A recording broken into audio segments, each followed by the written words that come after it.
Salam alaikum wa rahmatullahi ta'ala wa barakatuh. Bienvenue dans cet épisode très, très, très, très spécial. J'ai l'honneur d'avoir Jihan Erizi avec moi, qui est une experte en agilité, mais pas que.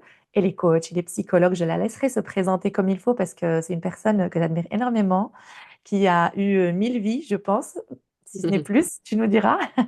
Et bienvenue à toi, Jihan. Merci infiniment d'avoir accepté mon invitation.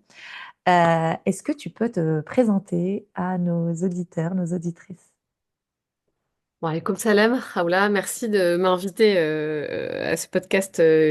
En fait, je te suis depuis un moment, je regarde ce que tu fais et du coup, je suis hyper émue et très, je me sens VIP un peu d'être invitée à ce podcast. En plus, je crois que tu l'as lancé il y a pas longtemps. Ouais. Je Il suis n'y le a pas premier très épisode, longtemps. le C'est dans le deuxième. lab que je l'ai lancé. J'attends. Parce qu'il faut savoir que j'ai intégré le lab de Jiane qu'elle avait prévu avec un abonnement et tout. Et finalement, bah, c'est nous qui étions VIP finalement. On, on a fait le Bouge Lab pendant un mois qui a été très très intense. Et c'est par le biais de ce lab-là que j'ai lancé le premier podcast que je procrastinais depuis un an, je pense. Et voilà, on est là toutes les deux et ça fait trop trop trop plaisir. Et il n'y a pas de hasard parce que tout de suite, on a parlé TDAH, agilité. Je lui ai dit, mais ton programme, il est mais grave adapté au profil TDAH, HPI. Et la discussion a fait que aujourd'hui, on est là avec vous pour vous partager le TDAH, l'agilité, comment faire, mais aussi un bout de l'histoire de JN. Et d'ailleurs, je suis contente parce que j'étais la première à avoir vu que tu avais lancé ton podcast, donc je suis la première à avoir laissé un commentaire. Oui, Je disais l'autre jour en rigolant, je crois que Raoula, elle est venue dans la formation pour me disséquer et comprendre encore un profil TDAH HPI en réalité. Bon, en tout cas, pour ceux qui s'intéressent à ce que Raoula raconte sur le lab, il a fermé. Dédicace à personne, fallait être là, comme dirait Messaouda. Mais je sors bientôt une formation à l'agilité et on va en parler aujourd'hui de en quoi l'agilité est un outil, est un levier pour aider au TDAH et j'imagine au HPI puisque tu fais les deux. oui, oui, oui, ça sera Alors, tu voulais que je super me intéressant. présente? Oui, présente-toi, nos auditeurs, même si, voilà, on ne te présente plus, mais ce serait bien d'avoir Jiane qui parle d'elle-même, qui se présente elle. Alors, bah donc, je m'appelle Jiane. Si on s'accorde à se présenter dans le cadre de ce podcast-là, ce que je ne ferai pas d'habitude, je dirais que j'ai un cerveau qui part dans tous les sens. J'ai un cœur qui encaisse beaucoup, mais j'ai un corps qui a dit stop. Oui. Donc, je suis effectivement TDAH, je suis HPI, je suis survivante entre guillemets d'un cancer. Bon, j'ai une leucémie, j'ai un cancer du sang depuis 2 ans, et ça fait partie de mon identité aujourd'hui. Cette maladie, le maladie, c'est important. Je l'accueille comme une amie, comme un message, et j'en parle ouvertement parce que je pense, je te l'ai dit tout à l'heure avant qu'on commence, que ça fait lien avec plein de choses que j'ai vécues dans la vie qui pourraient faire lien en réalité, et j'en parlerai tout à l'heure en tant que psy, de ce que pour moi a impacté ce sentiment d'être trop Mm. rapide, trop lucide, trop engagé, à la fois trop et pas assez. Oui. Je pourrais dire. Ouais, c'est un peu ce qui revient, c'est fou. Mais toi, du coup, quand est-ce que tu as découvert le TDAH? Avant ta maladie, après? Je t'explique, hein, je finis juste de Oui, présenter pardon. comme ça tout le monde dans l'encadrement, t'inquiète pas, il n'y a pas de problème. Donc, je disais survivante d'un cancer. J'ai Pardon, mis je des t'écoute. années à comprendre que j'étais pas un bug à corriger, mais que j'étais un système complexe à respecter. Et donc, je dis un peu que je suis une exploratrice de l'humain. Je suis psychologue du travail, psychosociologue, coach en agilité relationnelle. Et j'ai créé le lab, en tout cas, qui a fermé, qui, pour moi, est un espace de clarté pour celles et ceux qui n'en pouvaient plus d'avoir mal à la tête et mal au cœur, j'ai envie de dire, pour les femmes complexes. Je suis aussi formatrice et je parle beaucoup de travail, d'émotions, de clarté, de burn-out, d'agilité, aussi de spiritualité sur Instagram. Et j'ai longtemps cru que ma différence était un défaut à corriger, comme je le disais. Et j'en ai fait une méthode, un outil de transmission, presque un acte politique, puisque je travaille, mon client principal, c'est les services du Premier ministre. Donc je travaille à la fois dans le privé et dans le public, mais principalement dans l'État. Donc je pense que ça a toujours été un acte politique ce que je faisais et ça rejoint encore plus la transfo publique que je suis en train d'amener. Et je dis souvent que j'aide les gens à bouger, mais pas pour bouger, mais pour ne plus se trahir. Ouais. J'aide les gens à reprendre le pouvoir sur leur vie sans s'en vouloir d'être sensible. Et je pense que c'est de par tout ce que j'ai vécu qu'à un moment donné, j'ai compris ce que j'étais, qui j'étais, même si c'est toujours difficile, tu le sais. Ça s'arrête jamais, c'est le travail d'une vie. Mais j'en ai découvert des techniques, des leviers, des aides, et je me suis dit, OK, je vais les partager à tout le monde. Et finalement, on s'est rendu compte dans le lab que beaucoup, tu nous le diras juste après, étaient TDAH, HPI, HPI, TDAH, TDAH et HPI, C'est TDAH, vrai, HPI. hein. Tu vois, Ouais, ouais, ouais. donc je pense que tu l'as remarqué pendant le lab. Et finalement, tu nous le diras mieux que moi. Ce qu'on est, on l'attire. Et quand on accepte ce qu'on est, on attire des gens qui acceptent ce qu'ils sont aussi. Ou en tout cas, on les aide à accepter ce qu'ils sont. Voilà pour ma présentation. Oui, Voilà. merci. Elle a oublié juste un petit détail, un petit slogan que toutes les filles Ah, répètent. Parce que je pense que c'est un concept et c'est vraiment quelque chose qui est très, qui nous a beaucoup aidé en tout cas et qui est resté dans nos cerveaux à tous. C'est qu'un jour, je sais pas à quel moment tu l'as dit comme ça, genre bouger, en fait, bouge, t'es pas un arbre. Et oui, c'est un jour, vrai. j'ai repris une citation en anglais qui dit, si t'es pas bien, bouge, t'es pas un arbre. Elle était en anglais. Et je l'ai Ouais, reprise. Et en fait, il y a une des bougies, du coup, qui est du lab, qui a démissionné juste après en écoutant, dédicace à Siam. Elle a démissionné en entendant cette phrase. Et puis des gens ont commencé à faire des trucs de par cette phrase. Et je me suis dit, attends, ce slogan est puissant, qu'est-ce que je vais en faire? Et c'est devenu un truc qui m'a collé un peu à la peau. Après, j'en ai fait plein d'autres punchlines. Et d'ailleurs, on m'appelle Diams du Pôle emploi, puisque j'ai bossé chez France Travail l'année dernière. Mais du coup, il y a plein de slogans qui en ont découlé dont 1% par jour, deviens celle que tu es quand tu ne te retiens pas. Tu vois, il y a plein de choses qui ont découlé de Bouge, t'es pas un arbre, mais ce qui est resté, le cœur, en tout cas le cercle de tout ça, c'est ça, c'est Bouge, t'es pas un arbre. ouais. Et en fait, on a créé du coup le Bouge Lab, les filles sont venues, elles se sont auto-appelées les bougies presque, parce vous étiez plus des arbres. Exactement. On pourrait expliquer Mais pourquoi les bougies, mais en fait, on va pas vous le raconter parce que ça restera à nous. Et en fait, tout le monde a bougé, tout le monde a fait des trucs incroyables pendant ce mois exactement. parce que ce que j'ai créé, c'est un groupe de prise de risque. Ouais. C'est un groupe de prise. Et surtout que c'est une vraie problématique qu'on rencontre quand on a un TDAH, c'est ce qu'on appelle, on va dire, la procrastination, mais qui peut parfois être de la paralysie. Et on reste bloqué pour différentes raisons, notamment à cause des fonctions exécutives, des symptômes du TDAH, clairement. Et en fait, le fait de se dire que bouger même à 1%, c'est énorme. Et ça aide énormément le cerveau à juste s'activer et bouger. Et juste pour vous rassurer aux personnes qui nous écoutent et qui n'aiment pas trop, parce que j'en ai rencontré, ils disent oui, mais il ne faut pas toujours être dans l'action et tout. Parce que bouger, c'est pas forcément bouger dans l'action. Et c'est ça qui est magique avec JN, c'est parce que tu peux bouger à l'intérieur. Tu peux bouger dans tes pensées, tu peux bouger dans ton cœur, tu peux bouger dans plein de choses, mais juste pour te rapprocher le plus de toi-même, être aligné le plus avec toi-même et te rapprocher le plus de ce que tu vibres à l'intérieur. Parce que très souvent, quand on est atypique, on se sent un peu trop, un peu moins.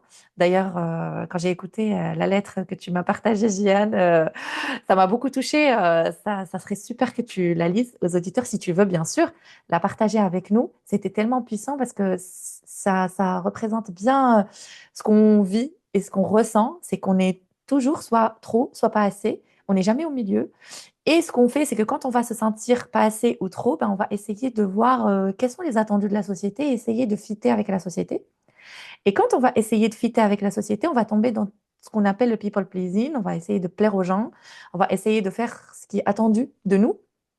Et en suivant ce chemin-là, on va s'éloigner de nous, de notre essence, de ce qu'on veut vraiment, de notre fitra. Et ça nous fait du mal à l'intérieur et on se consume un petit feu. Et l'idée, c'est d'essayer de bouger justement pour revenir, pas pour s'éloigner, pas de bouger juste pour bouger, mais de revenir à soi et de s'aligner avec soi. Et ça, c'est vraiment très, très, très, très puissant. Mais avant de passer à ça, voilà, elle va vous la lire, donc restez avec nous. Et vous allez trop kiffer, genre juste fermez les yeux, Pour dire juste écoutez-la. sur ce que tu viens de dire d'un point de vue psychologique, c'est ce qu'appelle Ouais, Carl Jung le shadow. quand on était plus jeune, et souvent quand on a des profils atypiques comme ça enfant, et souvent dans la communauté, les parents ont vraiment du mal à comprendre et à se rendre compte de la difficulté qu'on a. Moi, j'ai malheureusement vécu beaucoup de violence et beaucoup d'incompréhension. J'étais très bavarde à l'école, j'étais même un peu insolente, mais j'étais toujours la première. Et mes parents ne comprenaient pas ce décalage, tu sais, c'est ce truc de t'es brillante, mais t'es un bordel dans ta vie, tu vois. Et en fait, même les profs comprenaient pas. Et à l'époque, dans les années 90, on nous punissait pour ça. Et même, c'est possible que ce soit toujours le cas aujourd'hui, mais c'était très difficile pour les parents de comprendre ce sentiment-là d'être différente, décalée. Et du coup, quand on est enfant, on a ce qu'on appelle le shadow, c'est que pour pouvoir être aimé, pour pouvoir être allaité, pour pouvoir être pris dans les bras, pour pouvoir être considéré par la société, les parents, l'école, etc., on va cacher ce qu'on est et on va créer un faux self, un faux soi, en se disant, si je fais ça, on va m'aimer. Par Oui. contre, si je fais ça, bah en fait, je vais plus manger, je vais plus avoir où dormir, je vais plus pouvoir aller à l'école, on va me virer. Moi, je me suis fait virer au collège, etc. Et du coup, pour pas se faire virer de la vie des gens, Ouais. l'image, l'imago parental finalement, l'imago familial, la société, l'éducation, l'école, etc. On va se transformer, se dire, je dois être cette personne-là et je dois faire ça pour qu'on m'aime. Et on grandit comme ça, on grandit, et un jour, soit il y a un deuil, soit il y a une maladie, soit il y a un divorce, soit il y a une séparation, soit il y a un Burnout? choc, en fait, tu vois, un accident, quelque chose qui nous réveille, qui dit, en fait, stop. Qui suis-je vraiment? J'ai failli mourir, telle personne est morte, je me suis séparée, j'ai eu très très mal quelque part. Et le shadow revient en force. Et pour ceux qui n'ont pas vécu tout ça, ça arrive généralement à 40 ans. C'est pour ça qu'on parle de la crise de la quarantaine. On se réveille et c'est là où les gens sont en mode, attends, je divorce, je laisse tomber ça, je change de boulot. Il y a ce shadow qui nous revient en pleine face et c'est là où on veut se réaligner. Et c'est pour ça que souvent on dit qu'il y a un réalignement en deuxième partie de vie. Et ben ça arrive beaucoup plus tôt pour ceux qui ont vécu ces chocs-là. Moi, je les ai vécus, en fait, beaucoup plus tôt ces chocs-là. J'ai eu deuil, accident, maladie, etc. avant mes 40 ans. C'est ça qui m'a réveillée. Et en fait, j'ai envie de dire, faut pas attendre ces chocs-là. Il faut tout de suite se dire, posez-vous en écoutant le podcast et en vous disant, mais c'est vrai en fait. Il y a une part de moi qui est cachée depuis très longtemps. Pourquoi est-ce que j'ai peur de me réaligner et de redécouvrir mon identité profonde? Bah, parce qu'en fait, vous avez peur que les gens ne vous aiment plus. Mais en attendant que les gens ne vous aiment plus, en ayant peur que les gens ne vous aiment plus, c'est vous qui ne vous aimez plus. Et donc, dire oui aux autres, c'est se dire non à soi-même. Et pour moi, l'agilité, c'est le non. Mais on va en parler juste après. Le non N-O-N. Oui, oui, oui. Quoi ta question, dis-moi. Alors, je sais plus. Si tu voulais savoir comment je me suis fait Non, attends, diagnostiquer. c'est revenu. Ah, dis- Ma question, en fait, ce que je voulais que tu nous partages, et c'est vraiment là aujourd'hui, machallah, tu es une psychologue très compétente, tu es coach, tu travailles, tu formes des gens très haut placés, tu es dans le ministère, tu es dans le service du Premier ministre, tu accompagnes énormément d'entrepreneurs. Mhm. Tu es une entrepreneur, machallah, qui donne, qui inspire les gens autour d'elle. Et tu as un TDAH, et tu as un HPI, et tu es une femme complexe, et tu as un cancer, et tu as vécu beaucoup d'échelons. Je voulais juste que tu nous racontes un petit peu ton parcours avec le TDAH, avec le HPI, comment tu as découvert ta neuroatypie, comment tu t'es fait diagnostiquer, qu'est-ce qui t'a alerté, à quel moment tu t'es dit, ah, faut que j'aille creuser, et Mm. aussi de nous partager, peut-être dans une deuxième partie, comment tu as surmonté tes difficultés, dans quel état d'esprit tu es, je sais que toi aussi, même si tu es psy, bah, tu te fais Sûr. accompagner aussi, et c'est très important pour vraiment sensibiliser les gens et leur dire, c'est pas une fatalité, ça fait partie de nous. Si Allah nous l'a donné, il y a une raison. Ce n'est pas une malédiction.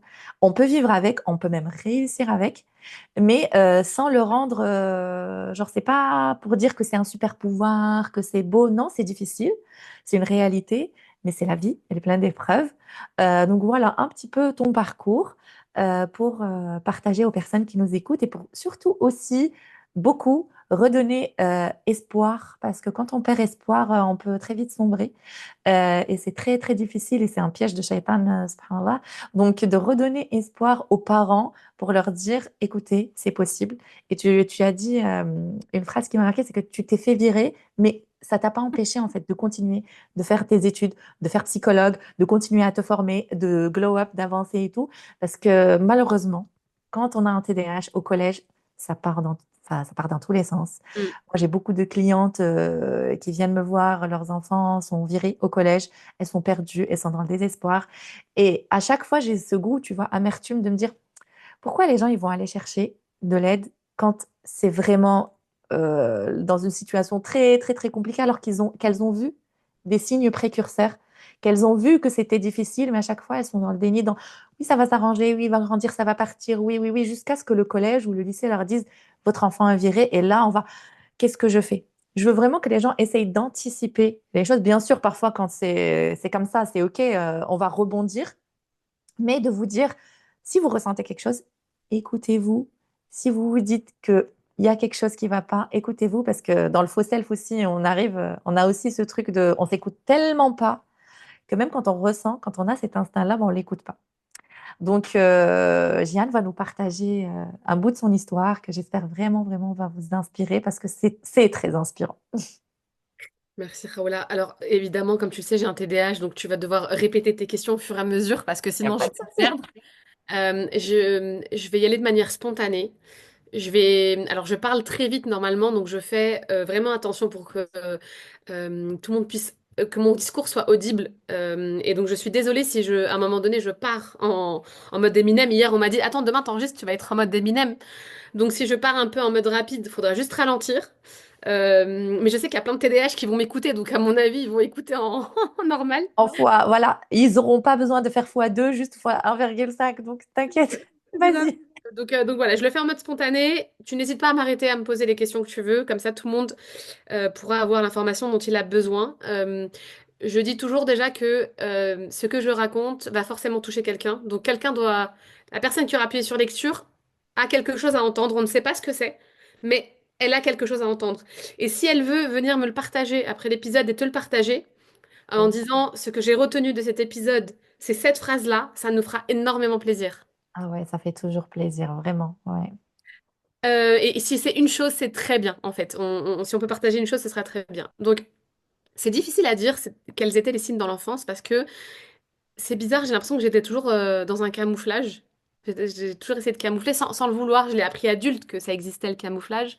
Ouais. Et avec le recul, quand je me rappelle de moi, je vois une petite fille avec un feu intérieur incontrôlable. J'avais une pensée qui, enfin j'ai toujours. J'ai une pensée qui part dans mille directions, mais j'avais déjà une pensée quand j'étais petite qui partait dans mille directions. Je lisais plein de livres en même temps, je faisais 15 000 trucs en même temps, j'ai fait tellement de sport, j'ai lu tellement de livres, j'ai écrit tellement de choses. J'écrivais quand j'étais petite, j'écrivais des bouts de romans policiers que j'amenais en sixième à mon prof de français et je lui demandais, à ton avis, à votre avis, qui a tué? Et c'était toujours l'amant qui avait tué ou non, c'était toujours le mari qui avait tué sa femme parce qu'elle l'avait trompé. Je sais pas pourquoi j'écrivais sur ça. J'avais sûrement dû être témoin de quelque chose chez quelqu'un pour pouvoir parler de ça. En sixième, dis-toi. Et j'avais une espèce d'intensité émotionnelle qui était extrême.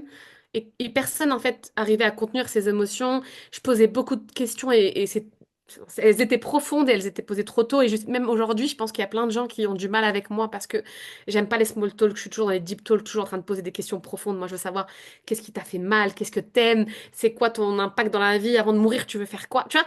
Et les gens, ils ont envie de Ouais. parler de météo, de Covid, de politique. Et moi, je suis en mode, ça ne m'intéresse pas, en fait. Et très Ouais. jeune, j'ai toujours été comme ça. Je m'arrêtais sur les publicités, je comprenais pas pourquoi le monsieur il avait tué la baleine pour faire du thon. Enfin, tu vois, c'était n'importe quoi. Ouais. Et ça dérangeait les adultes. Oui, Enfin, ouais. oui, bah oui. J'avais un besoin de justice, de sens, d'amour, de. Et à l'école, en fait, je brillais parce que j'étais souvent parmi les premières de la classe. Mais quand je rentrais chez moi, j'étais vidée. Oui. J'étais complètement vidée. Et je me sentais à la fois mature et à la fois hypersensible. Et j'étais capable de gérer des trucs grands, tu vois. J'avais toujours un temps d'avance, tu vois. Mais j'étais incapable de ranger ma chambre sans pleurer, tu vois. Et c'est brillante et bordélique, comme je te l'ai dit tout à l'heure. Ouais. Et du coup, c'est ce mélange constant dans ma vie entre exceptionnel et à bout Oui. que j'ai toujours senti. Mais comme je performais, j'étais une première de la classe, mais que, bon, à côté, j'avais bavardage, insolence, etc., bah, personne s'est inquiété. On me disait juste qu'en fait, j'étais beaucoup trop, tu vois, toujours beaucoup Ouais. trop. Et Ok. j'avais toujours cette impression de jamais penser comme il faut. J'étais toujours en décalage de tout le monde, mais pourtant, tout le monde venait me demander conseil, tu vois. Mhm. Encore une fois, Ouais. hein. tu vois, le décalage. Et j'étais trop rapide, trop intense, trop tout, tu vois. Et donc voilà, j'ai grandi comme ça. Et j'ai grandi malheureusement dans une forme de violence du côté de ma mère, en tout cas, qui, je pense, comprenait pas. Je pense que ma mère doit être HPI, mon père était TDAH, HPI. Et du coup, elle comprenait pas le TDAH parce qu'elle le voyait aussi chez mon père. Oui, Et donc moi, j'en ai pâti, je suis l'aînée en plus. Donc voilà, j'ai énormément souffert. Et je suis arrivée à un moment de ma vie où j'ai fait une tentative de suicide à 19 ans. J'ai fait une overdose. Et je voyais bien en fait que j'étais différente et que j'étais pas aimée des gens dont je devais être aimée. Alors mon père était très très proche de moi toute mon enfance et puis après il y a eu le divorce de mes parents. Et du coup il a dû vivre plus chez nous quoi. Et je me suis retrouvée un peu... il y avait plus le TDAH avec moi, il y avait plus un deuxième TDAH avec moi. Donc j'étais encore moins comprise, tu vois. Mais oui. la douleur de Et ma vie, parce que, en fait, tout ce que tu décrivais là, en fait, du TDAH, c'était en vrai invisible pour les autres. bah oui, C'était, on va dire, c'était dans ta tête, mais du coup, c'était difficile pour toi, mais les autres, ils n'arrivaient pas à voir, à poser des mots dessus, et pour eux, tu étais juste trop, tu étais juste bordélique, genre tu faisais pas d'efforts, non? c'est On ça. te disait Bah pas oui, ça? en gros, débordement énergétique, crash émotionnel, hyper intuition. Il voyait, tu vois. Par exemple, je pense que ma mère, ce qui l'a beaucoup dérangé, c'est que je lui posais des questions qui la ramenaient à une incohérence. Et donc j'allais chercher toujours piquer les profs, les gens. Mais moi, je faisais pas exprès. C'est que, en fait, j'avais besoin de sens. Je dis toujours, Exact. j'ai l'impression d'avoir grandi dans le bordel d'un sac à main d'une femme. Tu sais, les mouchoirs, les rouges à lèvres, Oui, les trucs qui servent à rien, les cartes feed et tout. Et en fait, pour moi, le monde était comme ça. C'était qu'est-ce qui se passe en fait? Et donc j'essayais toujours de. Mais non, t'as pas dit ça. Mais non, moi, je t'ai pas entendu dire ça. Et moi, en fait, c'était juste l'enfant qui avait besoin de justice et de sens, tu vois. ouais, de comprendre, Me ouais. mens, tu m'as dit qu'on allait aller au McDo. Tu vois, et je suis anti-McDo maintenant, mais quand j'étais plus jeune, voilà. Tu m'as dit qu'on allait aller là, on n'a pas été, donc tu m'as menti. Et en fait, tu peux pas dire à un parent, surtout de chez nous, qui ment, tu vois. Oui, Et donc voilà, c'était incompréhensible parce que c'est bizarre d'être première de la classe et en même temps d'être insolente et bavarde. C'est bizarre d'être brillante et en même temps de pas ranger sa chambre. C'est ouais. bizarre d'être dans la lecture et en même temps de laisser traîner des papiers de chocolat et de bonbons sous ton lit. Enfin, tu vois, il y a un truc qui est incohérent. Surtout que j'avais une sœur qui était très organisée. Sa chambre, elle brillait. Ma mère, le ménage tout le temps, etc. Ouais. Euh, Et et donc, est-ce que, je vais juste te poser une question, mais si tu t'en rappelles, est-ce que côté, parce que dans un des symptômes du TDAH, c'est l'inattention, mais en vrai, c'est la dérégulation de l'attention. C'est-à-dire, oui, est-ce que tu avais des phases où tu avais, beaucoup de mal à te concentrer, à être attentive quand ça t'intéressait pas, quand il n'y avait pas d'enjeu, et où tu arrivais au contraire, dans d'autres domaines qui te faisaient kiffer, à être grave concentré? oui. Alors, il y a des matières où. Donc, j'étais première de la classe tout le moment où, en fait, t'es première parce que t'es encore primaire, au collège, lycée, catastrophe. Parce que quand t'arrives au lycée, encore au collège, tu peux t'en sortir. Les matières, elles sont encore un peu lycée, tu vois. Mais par exemple, l'anglais au collège, c'était pas possible. Apprendre une langue, c'était pas possible de l'apprendre comme ça en classe, tu vois. Et arrivé au lycée, par contre, ça a été une catastrophe. Et j'ai regardé mon bulletin avant, quand tu m'as demandé de venir enregistrer, j'ai regardé mon bulletin du bac. Alors moi, j'ai eu le bac au rattrapage. J'ai mon bac à 10,03. Les notes sont catastrophiques, tu vois. Et c'est très marrant parce que ma meilleure note, c'est l'arabe. Ouais. Parce qu'en fait, j'ai pas, presque pas pris de cours d'arabe. Mm. Mais du coup, moi, je parlais arabe avant de parler français à la maison, avant d'entrer en maternelle. Donc, c'est très particulier. Là où j'aurais dû être bonne, je ne l'ai pas été au bac. Tu vois, donc il y a quelque chose de l'ordre de... Attends, c'est bizarre. Tu as été brillante toute ta vie, puis tu arrives au lycée d'un coup. Les matières, elles sont plus lycée. Elles deviennent très précises, en fait. Tu vois, et donc il faut être Ouais, bon partout. Et en fait, exact. moi, c'est pas possible d'être bonne partout. Je suis bonne là où ça m'intéresse. Et donc, j'étais Oui. très bonne là où ça m'intéressait. Et le reste... Et en plus, on m'a poussé à faire un bac S, alors que moi, je voulais faire un bac L. Moi, j'ai Mm. écrit, tu vois. Et en fait, mes parents, c'était non, on veut que tu sois médecin, tatati, tatata. Donc, j'ai pas été là où je devais aller. Et du coup, ça ne, pardon, ça ne m'intéressait pas, certaines matières. Et donc, oui, je te le confirme à 100 000%, je pouvais être excellente dans certains domaines uniquement à cause du prof. Ouais, ça Tu aussi, vois? ça joue. Parce que émotionnellement, enfin, il y avait un lien avec le prof ou pas? Oui, alors quand j'ai fait mon MO2I, tu sais, je sais Oui, pas comment on appelle ça, mais le truc cherche d'excellence, là. MO2I, Ouais. voilà. Quand il m'a demandé mes modèles de vie, c'était que des profs. Et c'est tous les profs où j'étais très bonne. Donc, c'est qu'à chaque fois, il y en a une, c'est PCE1, après c'était CE2, CM1, CM2, après c'était... Chaque année, mon modèle était un prof ou une prof. Et c'était Waouh, toujours une matière différente. Et c'est la waouh. matière où j'étais la meilleure, tu vois. Donc, je pense que je cherchais une reconnaissance, une forme d'amour, enfin, tu vois. Et je pense que j'ai déployé des choses dans ma vie de par ces profs-là. L'écriture me vient de Monsieur Foissier du collège qui m'a fait aimer l'amour du français et de l'écriture. Ah, s'ils nous écoutent, imagine. Je ne fais pas bien. Mais tu vois, donc, je pense que ma vie, ce que je suis aujourd'hui est lié à mon père, ce qu'il m'a transmis, aux profs que j'ai aimés, et pas du tout en fait à... J'ai l'impression que mon cerveau, il n'est pas lié aux matières, il est lié à l'amour et au lien que j'ai créé, à la connexion humaine qui a fait que bah, je retransmets ce qu'ils m'ont transmis, tu vois. Ouais. Et c'est là où les enfants atypiques, en général, quand ils sont, bah, très souvent, ils sont hypersensibles et en fait, ils vont beaucoup fonctionner à l'affect. Et c'est pour ça que c'est hyper, hyper important la relation qu'ils vont avoir, que ce soit avec les parents, avec les enseignants, avec les proches, avec les personnes qui vont leur transmettre, leur enseigner des choses.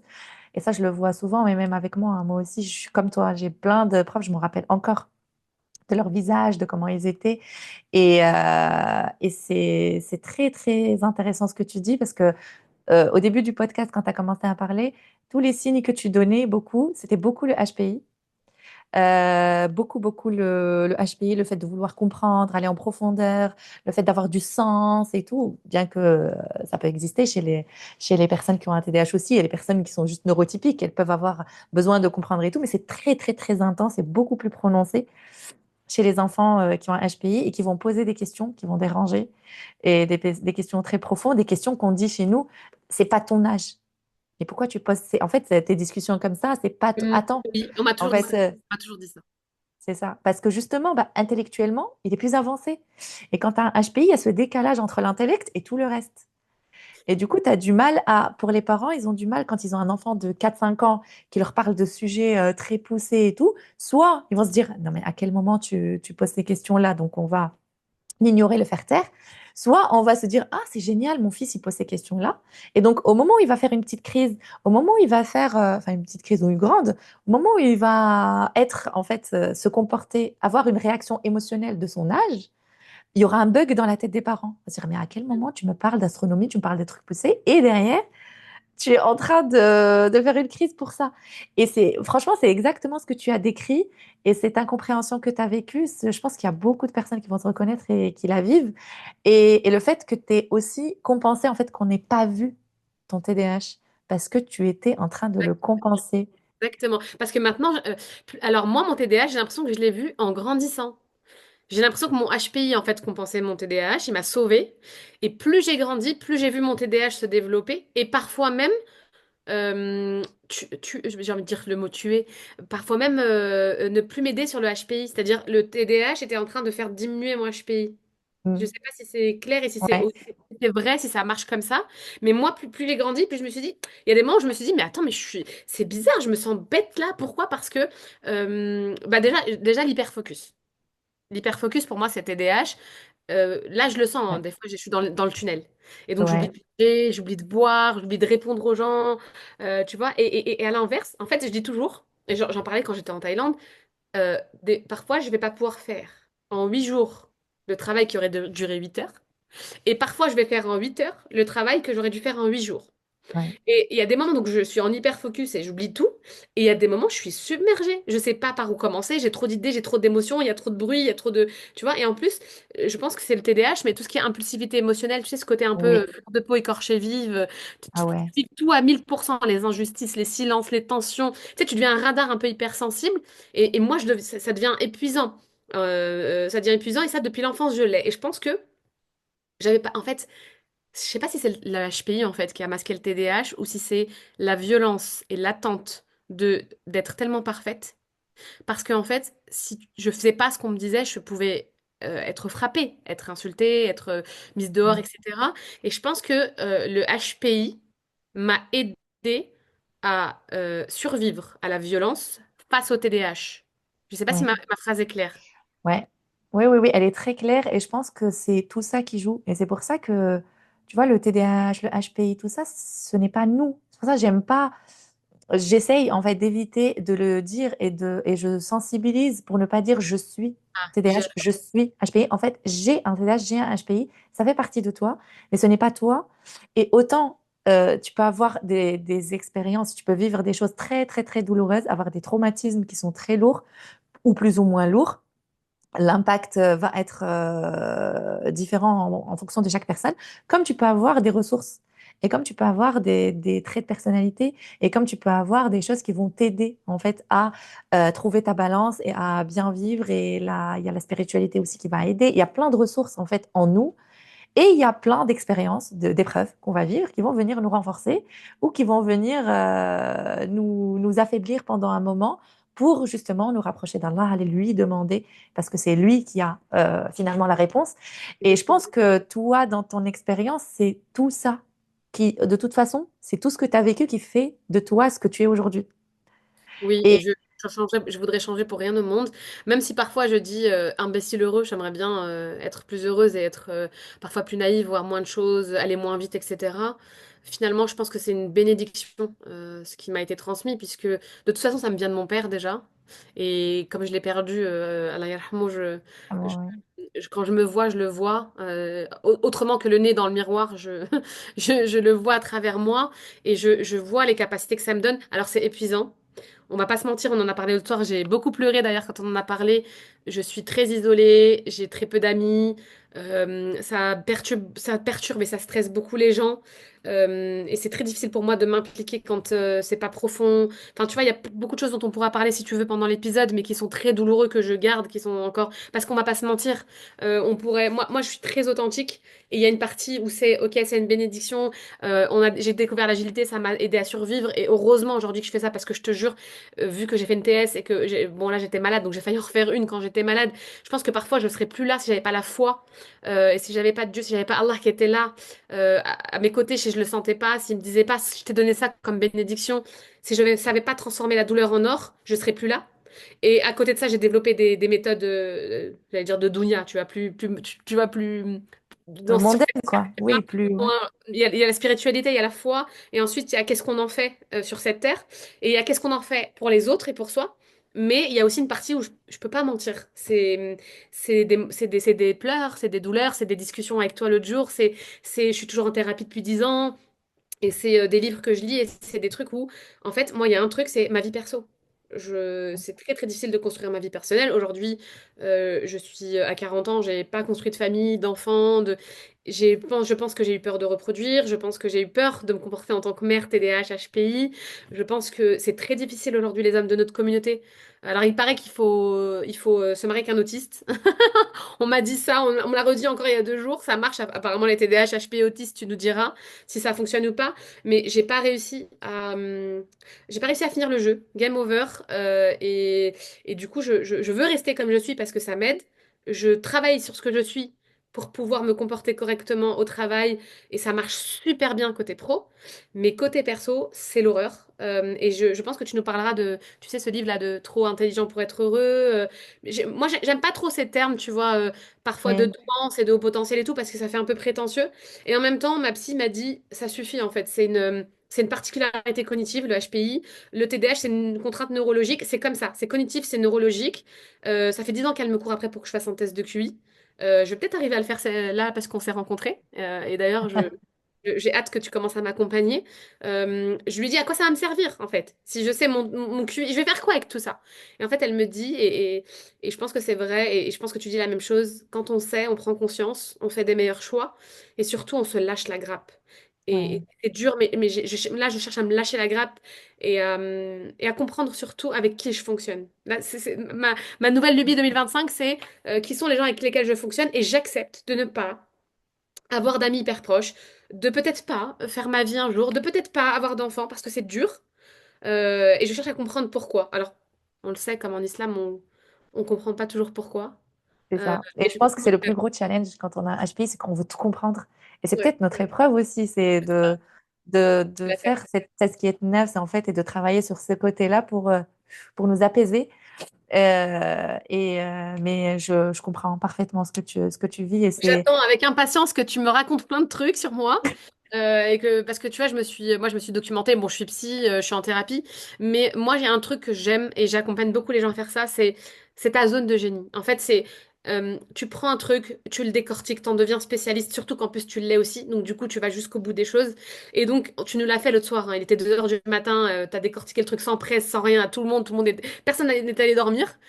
Qui va écouter des trucs de DHHPI à 2 heures du matin, tu vois? Et c'est là en fait où je me dis, en fait, quand on était DHHPI, on attrape un truc, on le tord dans tous les sens, on en devient expert, et il faut se faire accompagner par des gens TDAH, HPI sur leur sujet de prédilection parce que vous allez, c'est les meilleurs en fait, tu vois, pour moi, qui font ça.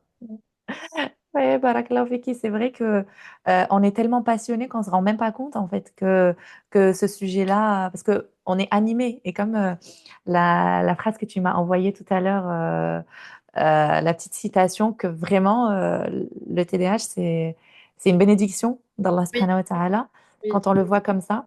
D'ailleurs, oui, avec ma prof de sciences islamiques, elle avait fait une intervention dans mon programme d'accompagnement et elle nous a dit en fait qui s'appelait le TDAH, une épreuve, une chance. Et en fait, quand on le voit comme ça et on est dans l'acceptation, genre dans l'acceptation de Alhamdulillah, c'est ça, quand tu arrives à ce stade, et bien sûr que ça peut prendre du temps, c'est OK de ne pas se mettre la pression, de ne pas se dire oui, pourquoi j'accepte pas. Moi, ça m'a pris du temps et à un moment, je pensais avoir accepté. Et un jour, je me suis dit, mais non, en fait, Raoula, tu n'as pas encore accepté, tu as encore du chemin à traverser. Mais quand on arrive, on est dans le chemin, en tout cas, on s'approche de l'acceptation, à ce moment-là, on commence à apprendre à vivre avec et pas se battre contre.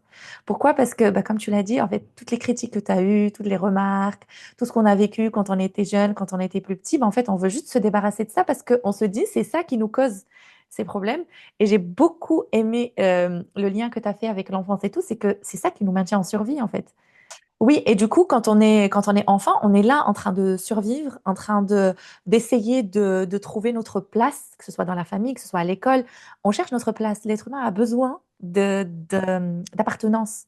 Il a besoin d'être aimé, il a besoin d'appartenir, en fait, hein. Et tant que tu penses que le TDAH, le HPI, en tout cas ces particularités-là, parce qu'on va pas te dire c'est ton TDAH et tout, on va te dire ton inattention, le fait que tu sois borderline, le fait que tu bavardes, le fait que tu sois trop, le fait, ça, si ça t'empêche en fait d'appartenir, d'être aimé, bah tu vas essayer d'éviter d'être comme ça et tu vas te battre contre ça.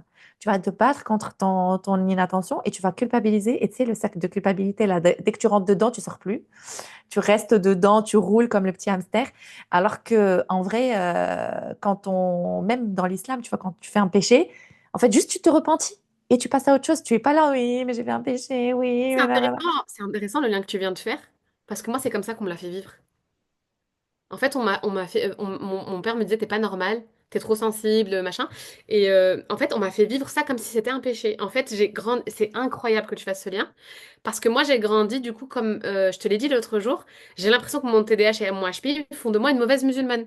Parce que vouloir tout comprendre, vouloir tout contrôler, avoir peur, vouloir me battre contre ce on a fait de moi, ne pas être, tu vois, assidue ou à l'heure ou rigoureuse dans tout, être perturbée pendant ma prière ou pendant la lecture du Coran ou pendant que j'apprends l'arabe, genre pendant une semaine je vais apprendre et pendant un mois je vais plus rien faire.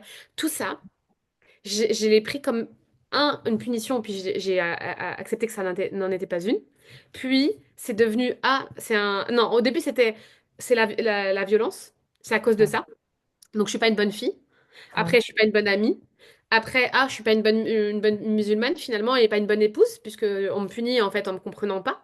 Et à la fin, mais est-ce que c'est un péché du coup? En fait, c'est, tu vois, parce que t'es ouais, plus gros, c'est plus à l'heure. Et donc, qu'est-ce que j'en fais en fait? Parce que forcément, si t'es dans un TDAH, moi j'ai mon horloge elle est à côté de moi avec le son de la prière qui me casse. Des fois, je suis en réunion, les gens ils se demandent pourquoi mon horloge elle sonne à un chiffre qui est pas précis. Comment ça fait que t'as une ouais, alarme qui sonne à, je sais pas moi, 13h49, tu vois? C'est pas normal, tu vois?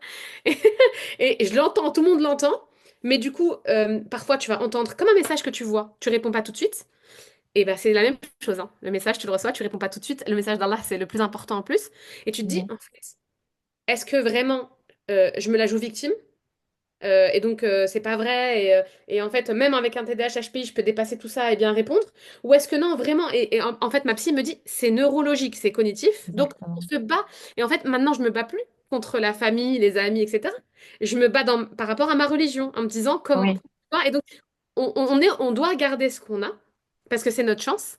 Mais on doit travailler sur cette épreuve encore plus que d'autres personnes qui ne l'ont pas pour être encore plus assidu et rigoureux. Et donc j'ai Oui, grandi avec ce truc de, tu vois, péché, malédiction, punition, machin de truc. oui, Aujourd'hui, bah, en fait, moi je pense qu'on ne peut pas. On ne peut pas y arriver sans intégrer des stratégies. C'est pas oui. possible.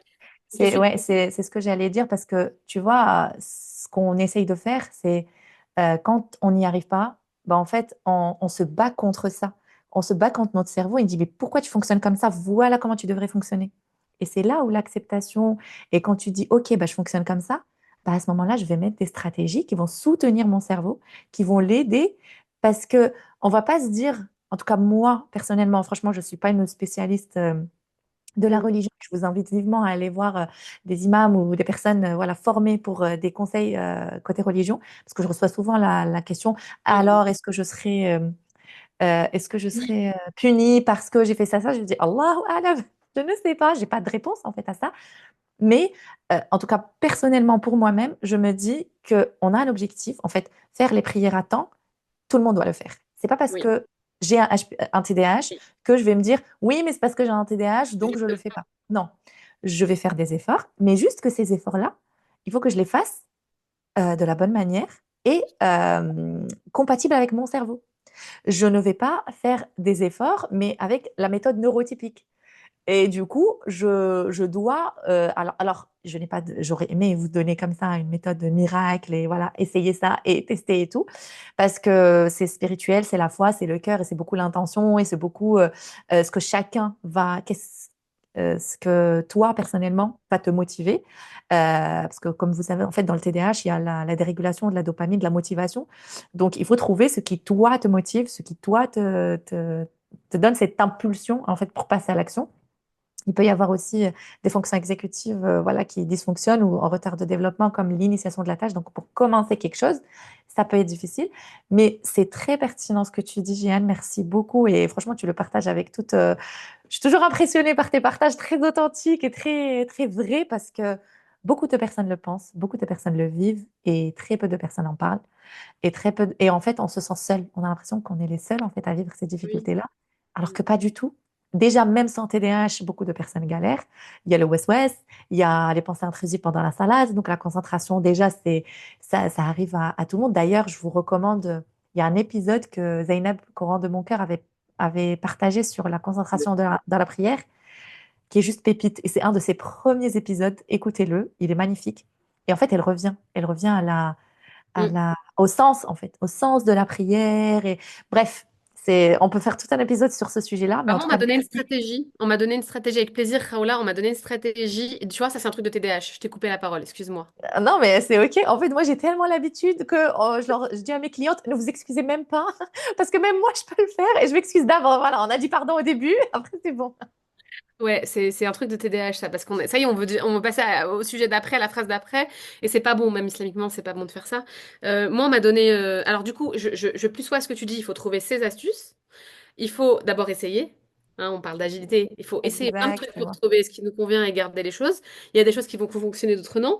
Et on m'a donné un truc, et en fait, on me l'a donné, mais en fait, c'est un truc de base dans l'islam qu'on n'a pas appris. C'est que ça sonne, on se lève, et puis on va se laver pour faire la salade. Alors qu'en fait, en réalité, c'est avant que ça sonne. La demi-heure avant où ça sonne, c'est là en fait où on doit commencer à redescendre, méditer, se calmer et commencer à se préparer pour la prière. Et ça, on ne nous l'a pas appris. Moi, j'ai pas grandi là-dedans. C'est vrai, c'est vrai. Et moi, mon père, il faisait une alarme 1 heure avant. Et je lui dis, mais pourquoi tu fais 1 heure? Genre 1 heure avant, c'est énorme, 1 heure. Il me dit, mais non, comme ça, je sais, comme ça, je vais me préparer tranquillement, aller à la mosquée. Moi, j'ai dit, oui, aller à la mosquée, ça va, 5 minutes, 30 minutes mais 1 heure. Et j'ai toujours pas compris, je comprenais pas quand j'étais petite, mais c'est en grandissant que j'ai compris. Et c'est vrai, j'avais fait un atelier sur la concentration dans la prière avec ma prof de sciences islamiques. Je lui ai expliqué le TDAH. Et moi, je suis allée la voir en mode, donne-nous des stratégies, donne-nous des conseils, donne-nous des trucs pratico-pratiques comme ça, les gens, ils vont faire que appliquer. Que nanana. Elle m'a dit, d'accord, d'accord, ok, elle a tout écouté. Et à la fin, ben, c'était ça qu'elle nous a partagé. Vraiment. Elle nous a partagé que même pendant les ablutions, tu es en train d'enlever les péchés en fait de ta main et tout, et que tu commences déjà à entrer dans la prière. Et comme tu dis, on nous a jamais appris ça, quoi. Non, on nous a Et ouais. Donc nous déjà, les neuroatypiques, déjà c'est compliqué. Et en plus, quand tu as le TDAH, tout ça et tout, si tu penses que quand tu vas entendre le truc, tu vas te lever, tu vas faire, tu vois, moi aussi, je mets les trucs en avance maintenant, toujours. Exact. Mais du coup, je sais pas, on en a peut-être pas parlé parce que c'est très passionnant la discussion avec toi, mais est-ce que tu nous as dit à quel âge tu t'es fait diagnostiquer, à quel âge tu as remarqué, comment tu es allé faire, comment ça s'est passé ton diagnostic, je pense la médication, quand tu l'as testé et tout, si tu peux nous raconter cette partie. Alors, donc moi, j'ai commencé ma thérapie en 2015, au moment où je divorçais. Parce que je voulais comprendre. euh, c'est par hasard en plus que je l'ai rencontré. Ben, encore une fois, à comprendre, hein. C'est par hasard que j'ai rencontré ma psy. On me l'a soumis. C'est ma dermato qui m'a soumis un nom de psy parce que je perdais mes cheveux à l'époque, j'allais pas bien, j'étais en plein divorce, etc. Et elle me dit, attendez, j'ai quelqu'un de parfait pour vous, donc je vais la voir. J'ai à l'époque 30 ans. Je viens d'avoir mes 30 ans. Et je cherchais pas un diagnostic. Je cherchais une paix intérieure. Ah Je ouais. cherchais une explication à un peu ce chaos silencieux qui m'habitait depuis toujours. Et comme je t'ai dit, hein, depuis l'enfance, j'avais toujours l'impression de penser pas comme il faut et d'être pas celle qu'il faut. Et donc 30 ans, c'est énorme quand même entre l'enfance et 30 ans. Donc bon, Ouais. je vais pas détailler toute ma life. Ceux qui veulent écouter mes podcasts découvriront tous les autres sujets. Et en fait, je cherchais à comprendre mes schémas, mais je cherchais pas à mettre un mot dessus. Ouais. Pourtant, moi, 30 ans, ça fait déjà des années que je suis psy. Ouais. Ça fait j'en ai entendu parler du TDAH, du HPI, tu vois. Et en fait, j'ai croisé le TDAH adulte. Tu vois, j'ai pas été diagnostiquée enfant. Et au début, j'ai un peu pleuré donc j'ai vu ma psy. Elle a souri à la première séance, elle a souri à la deuxième séance, elle a souri à la troisième séance. À un moment donné, elle m'a dit, bon, on va mettre les termes, on va poser les termes. Et puis psychiatre, et puis tu vois, neuropsy et compagnie. Enfin, il faut faire tout le chemin que tu expliqueras beaucoup mieux que moi. Et donc, diagnostiquer TDAH et HPI, si je me trompe pas. Enfin, en tout cas, c'est pas diagnostiqué. Et j'ai toujours pas fait de test de QI, mais bon. Oui. De par tout ce qu'on a découvert avec le TDAH et tout ce qui s'est passé, elle a plaqué. Enfin, pour moi, c'est pas un diagnostic pur, tu vois, le HPI En comme fait, si. le HPI, c'est pas un diagnostic, effectivement, comme tu le dis, c'est bien de le souligner. Le HPI, c'est une identification. En fait, tu identifies le HPI parce que techniquement, ce n'est pas un trouble. C'est un QI élevé, donc au-delà de 130, c'est HPI, c'est au-delà de 145, c'est THPI, donc très haut potentiel intellectuel. Euh, mais effectivement, quand elle voit que tu as pas mal compensé et tout, bah, il y a des chances que Oui, il y a des elle a la probabilité, elle est très haute que ce soit ça, quoi. Donc, 10 ans, et hein. parfois, quand il y a doute, c'est qu'il n'y a pas de doute. Donc, bon, Oui, et puis ça fait 10 ans, on en a parlé, on a décortiqué les c'est trucs. ça. Et moi, c'était bizarre pour moi, vu que quand je suis arrivée au lycée, ben, comme je t'ai dit, bac au rattrapage et compagnie. Et en fait, je disais, mais non, pas du tout. Enfin, tu vois, la psy tu sais, qui est vraiment en tongs. Voilà, c'est même Ouais, pas cordonnier, en tongs. Et je lui dis, mais non, mais de quoi vous. Et elle me dit, mais attendez, Giane, enfin, faut que je vous explique un peu ce que c'est le haut potentiel intellectuel, c'est être très forte dans certains domaines de mémoire, de logique, mais pas dans tout, forcément, les domaines. En fait, t'es pas Einstein. T'es c'est juste ça. très haut ou haut dans certains domaines, et il y en a d'autres où c'est une catastrophe totale parce que il y a le TDAH déjà. Et le TDAH, bah, ça diminue le TDAH diminue le QI que tu aurais sans TDAH en réalité. Ouais, exactement. C'est pour ça qu'il y a plein de personnes qui ont un HPI, ben, en fait, qui vont avoir 125, 124 de QI parce que bah, il y a le TDAH qui cache, ou parfois c'est même hétérogène, on peut même pas le calculer, le QI, parce qu'il Ouais, y a grande disparité entre les items. Donc, entre ouais, les items, ouais. effectivement. Et donc, du coup, pour moi, ça a été un tremblement, vraiment. J'ai lu Je pense mieux, sur de la surdouance, être intelligent et heureux, c'est compliqué, être adulte sur. Enfin, voilà, j'ai passé l'été à lire ces livres-là. J'ai énormément pleuré. Mais pour moi, c'était un tremblement qui. C'est pas un tremblement qui détruisait. C'était un tremblement qui me permettait de me recentrer. Et le diagnostic, ça n'a pas été une libération immédiate pour moi. C'est des années, des années. Mais ça a été un ancrage sur quelque chose en me disant. Ok, je pose les mots et l'intuition sur quelque chose. Et en fait, j'ai pas voulu m'y confronter tout de suite parce que j'ai mis 8 ans avant d'accepter de la médication. Mais pour moi, c'était une nouvelle manière de me regarder sans honte, en fait, tu vois, de plus avoir Ouais, honte de moi. Et le plus grand changement pour moi, je pense que ça a été de me maltraiter intérieurement et d'arrêter de croire que j'étais une femme instable, bordélique, dispersée, qu'il me manquait quelque chose. Alors, je, je fais toujours appel à une femme de ménage quand j'en ai besoin. Je fais toujours le ménage en hyper focus. Tu vois, une journée dans la semaine, bam, je range tout d'un coup. T'as l'impression que l'appart il est neuf, tu vois. Et des fois, je passe, c'est le champ de guerre. Tu te lèves pour aller aux toilettes dans la nuit, tu marches sur des pièges et tu te dis, attends, c'est moi qui me suis mis des pièges comme ça dans le couloir, tu vois. Et j'ai aussi la religion m'a beaucoup aidée puisque cette vie est une vie d'instable et que c'est dit très clairement que le paradis est le lieu de la stabilité. Et donc si on dit que le paradis est le lieu de la stabilité, c'est que la dunya est le lieu de l'instabilité. Et donc je m'en suis presque servi comme des armes en disant, bah ouais en fait, je vais pas rester plus de 6 mois dans un job et en fait je vais pouvoir presque pas l'expliquer mais me l'expliquer et me dire tout va bien finalement. Il me manque rien, c'est comme ça. Et j'ai compris que j'étais juste câblée autrement et que je devais arrêter, ça c'est très important, de me forcer à faire des choses qui ne sont pas faites pour moi et de me forcer à utiliser des outils, surtout des façons de faire des outils qui ne sont pas pour moi. Du coup, je suis devenue un peu plus stratège. Ça m'a pas enfermée. Et je me suis dit comment tu peux bâtir avec les années une architecture de vie qui est plus souple et qui est plus alignée. Et du coup, j'ai commencé à me dire comment je peux créer un environnement pour moi où en fait je peux, entre guillemets, briller sans me cramer, tu vois, en parlant de Ouais. bougie. Mais de fou, ouais. Arrêter de se battre contre son énergie, essayer de la canaliser, comment je peux changer ma façon de travailler, ma façon de m'aimer, ma façon d'aimer les autres, ma façon de créer, ma façon de ralentir sans honte, même si je galère à ralentir, vous le savez toutes, et Mm. comment je peux me célébrer sans pression. Voilà tu me dis si tu veux que je te réponde à autre chose, mais mon Ouais. chemin, il commence en 2015, fin 2015, à mon divorce, et je mets 1 an et demi 2 ans à réfléchir. Et c'est en 2017 que du coup, je vois l'offre d'emploi dans l'État, incubateur, service numérique. Déjà en 2016, j'avais co-créé le Startup Banlieue, donc je commençais déjà à penser... moi, j'entreprenais depuis 2007, hein, on va pas se mentir. Oui, oui, Et en 2015-2016, je commençais à réfléchir à ces sujets de lean. Je commençais à toucher un truc autour de fais moche, fais vite, oui. tombe vite, échoue vite. C'est pas grave, tu vois. Et je me disais, attends, il y a des mecs quand même qui sont millionnaires qui écrivent ça. Mm. Et moi, j'en ai marre de faire des slides et de me prendre la... Moi, j'aime bien faire des Ouais. trucs moches. J'aime bien faire des Ouais. trucs vite. Et je me C'est disais, ça. Et ça, c'est le piège dans lequel on tombe quand on est. En fait, c'est pas quand on a un TDAH et un HPI, c'est pas qu'on est perfectionniste comme ça de naissance. Genre quand on n'est pas perfectionniste, on est juste voilà normaux. C'est juste ce truc-là que les critiques, celui qui te dit t'es trop, t'es pas assez, Donc tu essayes, à chaque fois tu ajustes, à chaque fois tu ajustes quelque chose, à chaque fois que tu essayes d'améliorer, à chaque fois tu essayes de broder, et à chaque fois jusqu'à ce que tu deviennes perfectionniste. Mais pourquoi? Encore une fois, on revient pour survivre, pour plaire, pour être aimé, en fait, pour ne pas décevoir les autres. Et on tombe dans ce de l'anti. perfectionnisme maladif qui fait que ben, ça nous bloque en fait.